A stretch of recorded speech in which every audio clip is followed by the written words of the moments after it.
Wisdom, the final frontier to true knowledge. Welcome to Wisdom Trek, where our mission is to create a legacy of wisdom, to seek out discernment and insights, to boldly grow where few have chosen to grow before. Hello, my friend. I am Guthrie Chamberlain, your captain on our journey to increase wisdom and create a living legacy. Thank you for joining us today as we explore wisdom on our second millennium of podcast. This is day 1254 of our trek and time for Meditation Monday. Taking time to relax, refocus, and reprioritize our lives is crucial in order to create a living legacy. For you, it may be just a time alone for quiet reflection. You may utilize some sort of structured meditation practices. In my life, meditation includes reading and reflecting on God's Word and in prayer. It is a time to renew my mind, refocus on what is most important, and making sure that I am nurturing my soul, mind, and body. As you come along with me on our trek each Meditation Monday, it is my hope and prayer that you too will experience a time of reflection and renewing of your mind. Last week, we took a look into the Apostle Peter's roller coaster life that fluctuated between undying loyalty and complete denial in its commitment as a disciple of Jesus. If you missed last Monday's episode, day 1249, you will want to listen to it first and then return to the second of 3 episodes in Peter's saga. We will look at part 2 of our story today, and next Monday we will complete our story.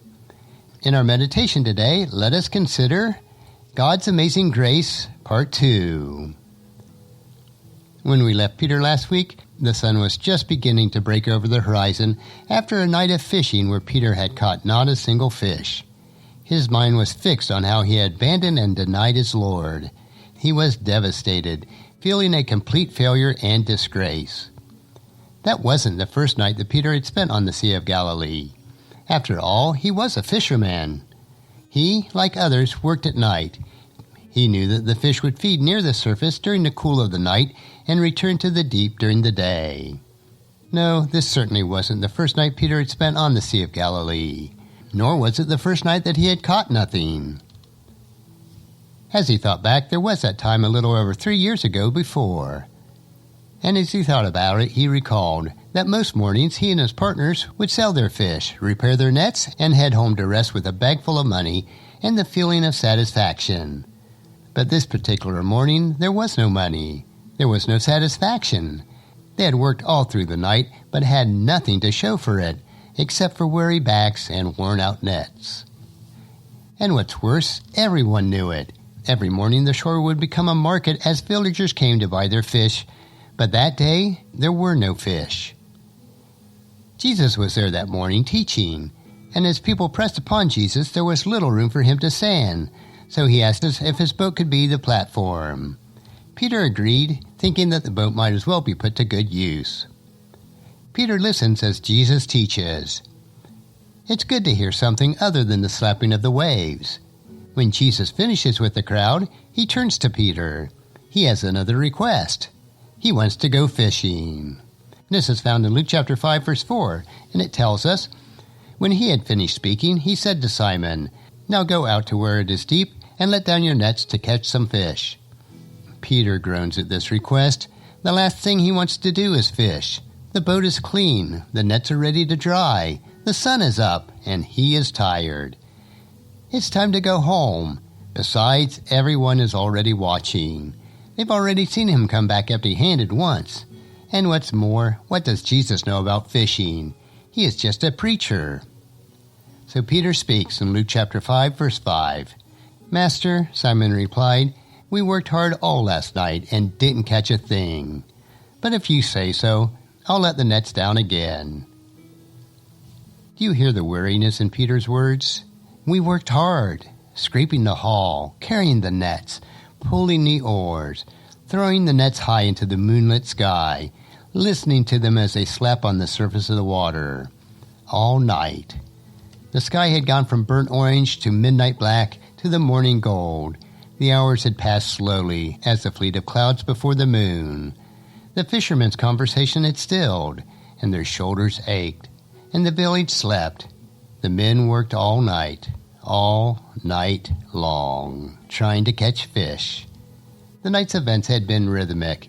Nets swung and tossed high till they spread itself into the sky. Then wait, let it sink. Pull it in, do it again.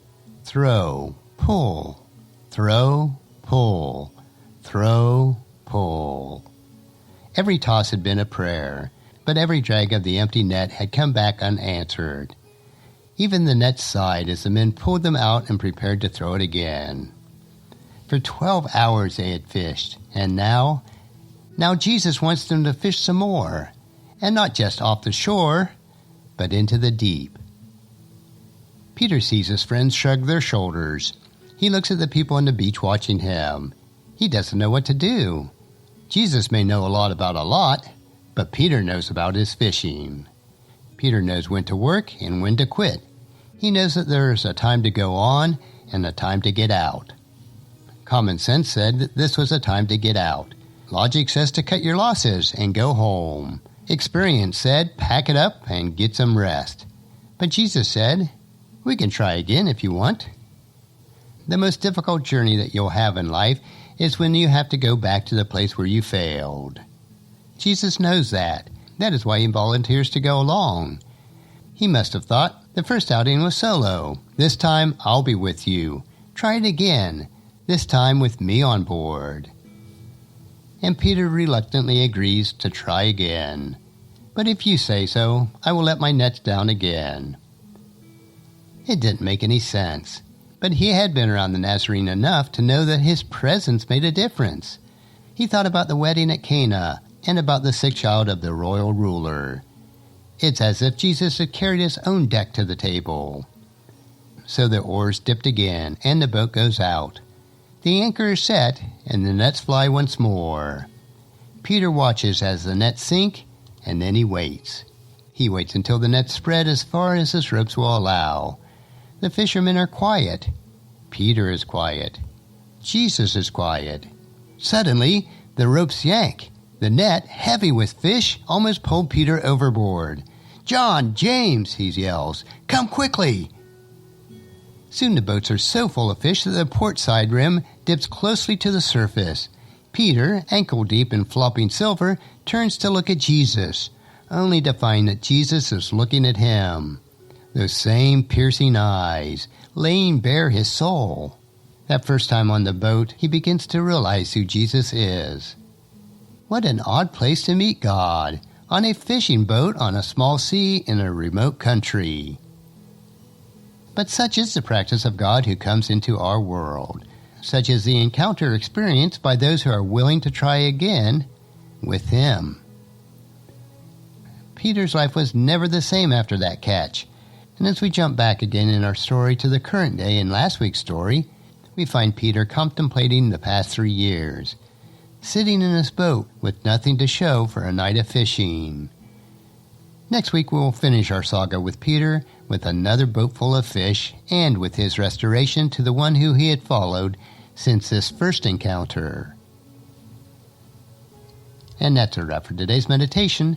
Next week we will continue our trek on Meditation Monday as we take time to reflect on what is most important in creating our living legacy. On tomorrow's trek we will explore another wisdom quote. This 3-minute wisdom supplement will assist you on becoming healthy, wealthy, and wise each day. And thank you for joining me for this trek that we call life. Encourage your friends and family to join us and to come along with us tomorrow for another day of Wisdom Trek, creating a legacy. If you'd like to listen to any of the past 1,253 daily treks or read the daily journals, they are all available at wisdom-trek.com. And I encourage you to subscribe to Wisdom Trek on your favorite podcast player so that each day will be downloaded to you automatically. And thank you so much for allowing me to be your guide, your mentor, but most importantly, I am your friend as I serve you through the Wisdom Trek podcast and journal each day. And as we take this trek of life, together let us always live abundantly, love unconditionally, listen intentionally, learn continuously, lend to others generously, lead with integrity, and then leave a living legacy each day. I am Guthrie Chamberlain, reminding you to keep moving forward. Enjoy your journey, and then create a great day every day. See you tomorrow.